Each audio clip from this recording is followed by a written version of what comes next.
ሰላም ጤና ይስጥልን። ሰበር ዜና ኤርትራ የሳተላይት ምስሎች ይፋ እንዳደረጉት የኤርትራ ጦር በሰሜን ኢትዮጵያ ዛላምበሳ አቅራቢያ ከፍተኛ ወታደራዊ ግንባታ አከናውኗል። ይህ በተለይም ካለፈው ዓመት ጥር ወር ከነበረው የኤርትራ ወታደራዊ ግንባታ አንጻር ያሁኑ ከ10 እጥፍ በላይ ማደጉ ነው የተጠቆመው።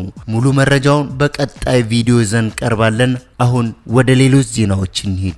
በማይናማር በአስቸጋሪ ሁኔታ ውስጥ የነበሩ 53 ኢትዮጵያውያን ወደ አገራቸው መመለሳቸው ተገለጸ።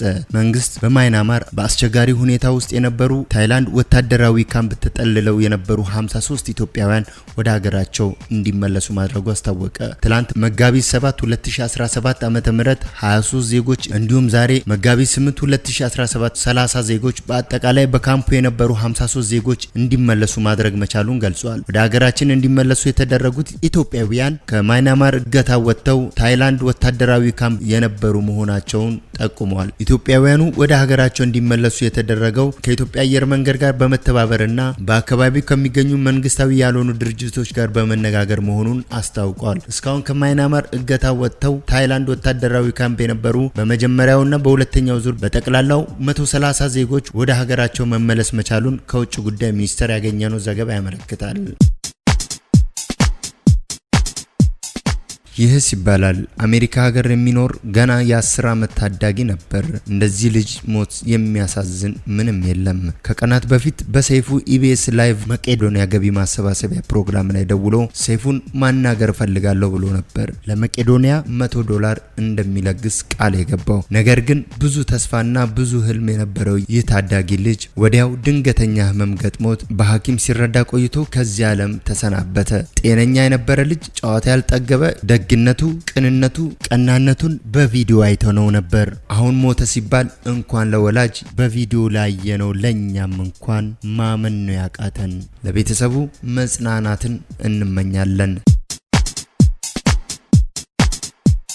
የኢትዮጵያ ሰብአዊ መብት ኮሚሽን በትግራይ ክልል በሁለት ህወሓት ቡድኖች መካከል የተፈጠረውን ውጥረት የፕሪቶሪያ የሰላም ስምምነት በተሟላ መልኩ እንዳይፈጸም የሚያደርግና የሰብአዊ መብቶች ጥሰት ስጋት የሚፈጥር በመሆኑም በሰላም እንዲፈታ አሳስቧል። በፌዴራል መንግስትና በህወሓት መካከል ሲካሄድ የነበረው ጦርነት በደቡብ አፍሪካ ፕሪቶሪያ በጥቅምት 2015 በተፈጸመው የሰላም ስምምነት መቋጨቱን ተከትሎ በክልሉ የተቋቋመው ጊዜያዊ አስተዳደር በሚመራው ህወሓት አባላት መካከል በዋናነት የፓርቲው ጉባኤ መካሄድ ያለበት የለበትም በሚል ጉዳይ በሁለት ጎራ ተከፋፍለዋል። በህወሓት ሊቀመንበር በዶክተር ደብረጽዮን የሚመራው ቡድን ባለፈው ዓመት ነሐሴ ወር ምርጫ ቦርድና የኢትዮጵያ መንግስት እውቅና የነፈገው የመዳን ጉባኤ ያካሄደ ሲሆን የፓርቲው ምክትል ሊቀመንበርና የጊዜያዊ አስተዳደር ፕሬዝዳንት በሆኑት አቶ ጌታቸው ረዳ የሚመራው ጉባኤውን በመቃወም ሳይሳተፍ ቀርቷል። ሁለቱ ቡድኖች ከዚያን ጊዜ ጀምሮ እርስ በራሳቸው በመግለጫ መወጋገዛቸው የተለመደ ቢሆንም አቶ ጌታቸው ረዳ መጋቢት 2017 ዓ.ም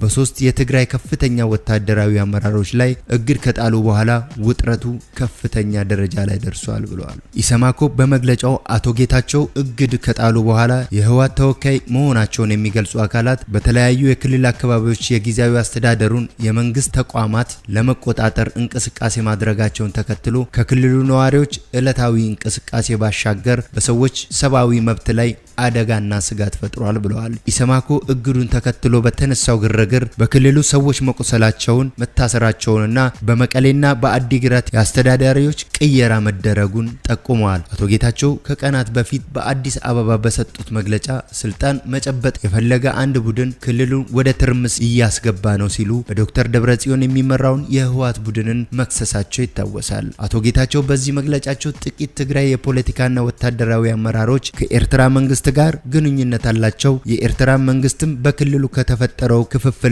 ውጥረት ማትረፍ ይፈልጋል ሲሉ ከሰዋል። በአስተዳደራቸው ላይ መፈንቅለ መንግስት እየተካሄደ እንደሆነና የፌዴራል መንግስት ድጋፍ እንዲያደርግላቸው የጠየቁት አቶ ጌታቸው ከዚህ በፊት የነበሩ ሁኔታዎችን በመጥቀስ የፌዴራሉ መንግስት ከሌላው ቡድን ጋር ድርድር እንዳያደርግ ጠይቋል። የኢትዮጵያ ውጭ ጉዳይ ሚኒስትር ጌዲዮን ጢሞቴዎስ የክልሉን ሁኔታ በተመለከተ በአዲስ አበባ ለሚገኙ ዲፕሎማቶች ማብራሪያ በሰጡት ወቅት በዶክተር ደብረጽዮን የሚመራው ቡድን የፕሪቶሪያን ስምምነት እንዳልፈጸም በማደናቀፍ ከሷል። በደብረጽዮን የሚመራው ህወሓት ግን መንግስት ሳያውቀው ከኤርትራ መንግስት ጋር የተደረገ ግንኙነት የለም ሲል አስተባብሏል። የኤርትራ መንግስት ማስታወቂያ ሚኒስተር የማነ ገብረ መስቀል አቶ ጌታቸው የሰጡትን መግለጫ ተከትሎ በኤክስ ገጻቸው ኤርትራ በትግራይ የተፈጠረውን ውጥረት የማባባስ ሆነ የውጭ ጉዳይ የሆነውን የፕሪቶሪያን ስምምነት እንዳይፈጽም የማደናቀፍ ፍላጎት የለውም ብለዋል። የኢትዮጵያና ኤርትራ ግንኙነት በሰሜን ኢትዮጵያ የነበረውን ጦርነት ያስቆመው የፕሪቶሪያው ስምምነት ከተፈረመና ኢትዮጵያ የቀይ ባህር ወደብ ለማግኘት መደራደር እንደምትፈልግ ይፋ ካደረገች በኋላ እንደሻከረ ይነገራል። ጠግቦ ማደር ከማያስችል የወር ደሞዝ ላይ ለልማት ነው በማለት እየተቆረጠብን ነው ሲሉ ቅሬታ አቅራቢ መምህራን ይገልጻሉ። በአማራና በትግራይ ክልሎች የወሰን ይገባኛል ጥያቄ በሚነሳበት ወልቃይት ጠገዴ፣ ሰቲት ሁመራ ዞን፣ ቃብቲያ ሁመራ ወረዳ መምህራን የወር ደሞዛቸው ለመንገድ ስራ ተብሎ እየተቆረጠባቸው በመሆኑ ችግር ውስጥ መሆናቸውን ለቲክቫ ኢትዮጵያ ገልጸዋል። ቅሬታቸውን ለወረዳ አስተዳደሩ ማቅረባቸውን የተናገሩት መምህራኖቹ እንደዚህ አይነት ጥያቄ የምታቀርቡ ከሆነ የወልቃይት ጠገዴ ልማት የማይመለከታችሁ የልማት አደናቃፊዎች የሚል ምላሽ እንደተሰጣቸው ተናግረዋል። ጉዳዩን ለአማራ ክልል መምህራን ማህበር አቅርበው ጉዳዩ ከአቅሜ በላይ ነው፣ እኛ ስንጠይቅ እሺ ይሉናል፣ ግን እያስተካከሉ አይደለም ማለቱን አስረድተዋል። መምህራኖቹ ከወረዳ አመራሮች ለመንገድ ስራ የአንድ ወር ደሞዛቸውን በ8 ወር ውስጥ ልንቆርጥ ስለሆነ ፈርሙ የሚል ጥያቄ እንደሚቀርብላቸው አንስተው በሰዓቱም ለልማት የምናወጣው አቅማችን በሚፈቅደውና ኪሳችን በሚመጥን መልኩ ሲሆን ነው የሚል ምላሽ መስጠታቸውን ተናግረዋል። በዚህ የወረዳው አመራሮች በራሳቸው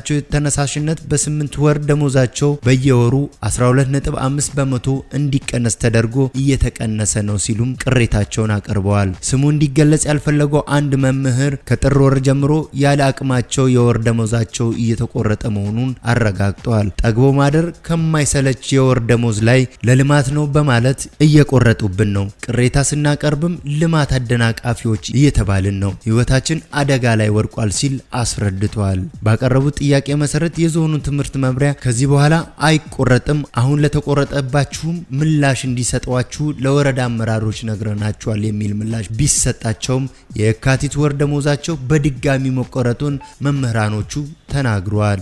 ለምን ከመንግስት ሰራተኛ ደሞዝ መቁረጥ አስፈለገ? ይህንን ጥያቄ ያቀረብንላቸው አቶ ዮሐንስ ወረዳው መንግስታዊ በጀት የሌለው በመሆኑ የእናቶችን የወሊድ ሞት ለማስቀረት መንገድ እንዲሰራ ከማህበረሰቡና ከሁሉም የመንግስት ሰራተኞች ጋር በመወያየት የተወሰነ ነው ሲሉ ምላሽ ሰጥተዋል። የታሰሩ ስለመኖራቸው ላነሳንላቸው ጥያቄም ማንኛውም መምህር የመጠየቅ መብት አለው ያሉት ምክትል ኃላፊው ታስረው የነበሩ መምህራኖች መኖራቸውን አምነዋል። ሆኖም የታሰሩት የአመጽ ድርጊት ለመፈጸም ስብሰባ ሲያደርጉ ስለተገኙ ነው ሲሉ ገልጸዋል። ጤና ይስጥልን። አብራችሁን ስለነበራችሁ ከልብ እናመሰግናለን።